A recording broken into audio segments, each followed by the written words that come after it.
자, 오늘, 쇼펜하워 10주차, 총 51주차, 네, 시작해보겠습니다. 네. 93페이지에 우정을 우연에 맡겨서는 안 된다.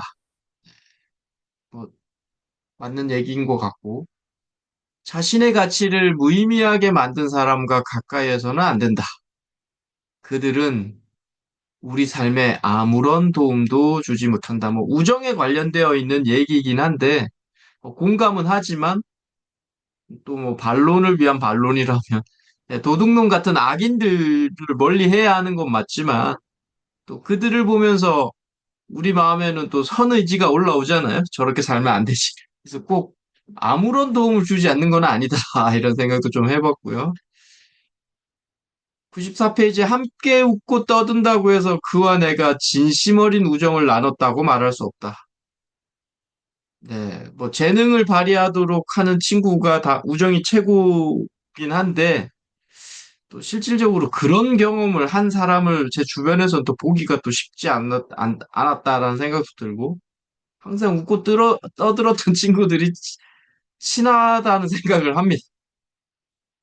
94페이지에 인격을 갖춘 친구의 선의의 비판이 우리를 선량한 길로 이끈다.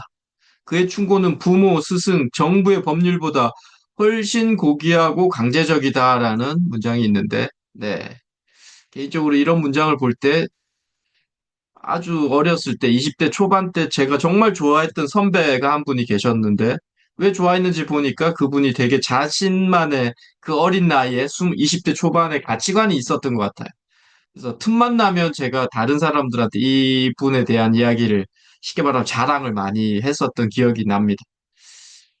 그런데 뭐 지금은 자랑하진 않아요. 지금은 그렇게 커 보이지 않았고, 많이 좀 깊은 사상적 깊이가 깊지 않다는 걸 요즘에 많이 느끼고 있어서 94에서 95페이지에 인간의 마음은 아주 쉽게 깨어지는 유리 그릇이다. 블레블레. 인간에게는 기본적으로 끈기가 없으므로 호감은 언제든지 반감이 될 수 있음을 알아야 한다. 아무리 오래 사귄 친구이더라도 그의 마음은 나의 눈동자보다 더 약하다는 것을 알아야 한다.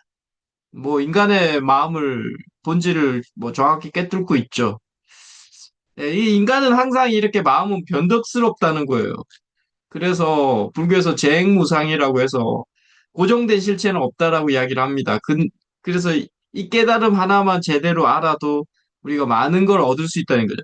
자신의 생각이나 이런 오감을 통한 감정이나 이런 게 나 자신의 본질이 아니다라는 것만 알더라도 많은 깨달음을 얻을 수 있죠. 네. 근데 우리는 자신의 마음, 내가 지금 하는 생각이 나의 본질이라고 생각하는데 아니죠. 그 본질을 내가 보고 있는 것을 인식하는 그것. 네.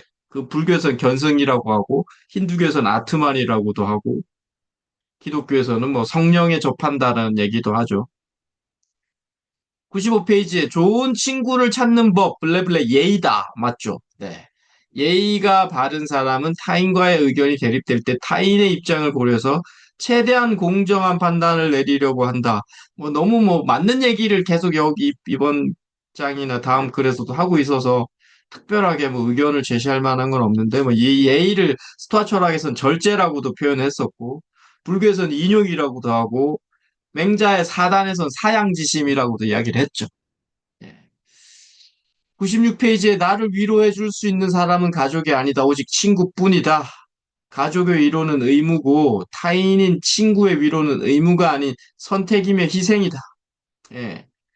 뭐 맞는 거죠. 혈연은 어떻게라도 위로해야 하는 거지만 친구는 타인이기 때문에 위로가 의무는 아니다라고 이야기를 하는데 뭐 그래도 뭐 친구들도 뭐 위로의 의무를 가지죠. 예, 97페이지에 불행을 혼자 감당하려는 것보다 무의미한 만용은 없다.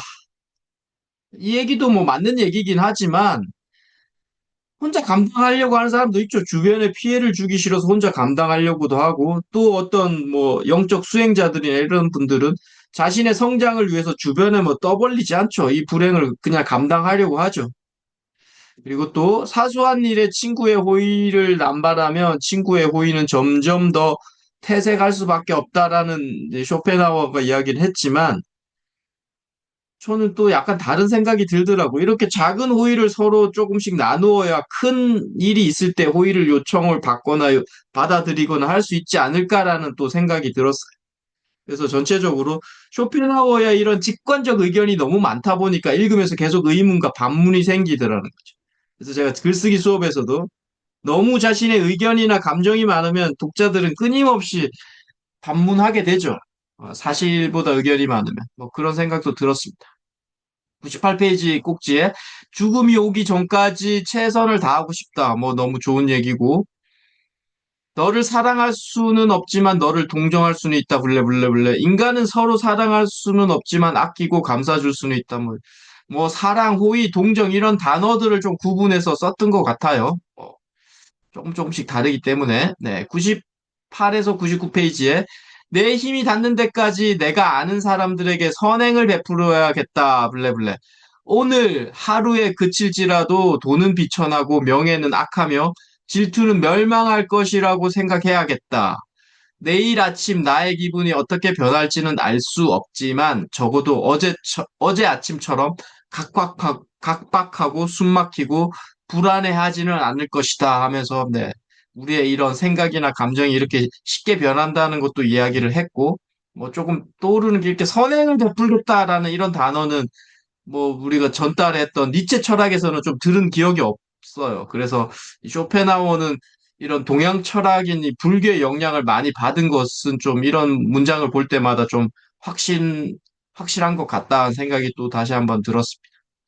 100페이지에 인생에서 가장 애처로운 시간은 먼 훗날 관 속에 누울 날이 멀지 않았다는 것을 어렴풋이 깨닫게 되었을 때 일생을 헛된 욕망을 쫓느라 세월을 탕진했다는 것을 새삼 느끼고는 한 번 더 시간이 주어지기를 가만히 소망해 보는 때다. 한 번만 더 동일한 시간의 삶이 주어진다면 보다 가치 있게 보낼 수 있을 텐데 하고 후회할 때다. 이것이 오늘날의 나와 그들의 운명이다. 가장 애처로운 게 뭐 그런 뭐 과거에 대한 후회다라고 이야기를 하는데 뭐 개인적으로 과거의 헛된 욕망을 후회하는 경우가 있나 싶어요. 그냥 왜냐하면 우리 인간은 돌아갈 수 없다는 걸 알기 때문에 후회하는 사람은 제 주변에서 본 적은 없어요. 그냥 후회는 없어라는 게 일반적인 어떤 상투적인 멘트지. 근데 또 이런 질문을 또 하고 싶더라고. 뭐 혹시 돌아가고 싶나? 뭐 언제로? 또 돌아가서 뭐 할 건데? 뭐 이런 또 질문은 떠오르기는 했어요. 100페이지에 또, 내가 진심으로 나의 생애를 사랑한다면 정해진 운명으로부터 멀어지도록 노력해야 할 것이다. 네. 자신이 가지고 있던 운명을 꺾어내겠다라는 그런 내용인데, 니체의 초인사상하고 비슷하죠. 자신의 지금 현재를 뛰어넘으라는 니체 초인상하고 비슷하고, 그래서 니체가 쇼펜하우어 책에 되게 감명을 받았다고 했잖아요. 아마 이 부분도 이런 부분도 인용이 되었을 것 같다는 생각을 합니다. 100페이지에서 101페이지에 네. 젊은 날의 희망도 산산이 깨어지고 소년 시절의 꿈도 여름날의 오후처럼 찌들어 버렸다. 잎의 죽음을 재촉하는 바람이 나를 향해 불어오고 있다. 그 바람이 어머니의 품처럼 따뜻하게 느껴질 때 나는 낙엽처럼 저물어 갈 것이다. 블레블레블레.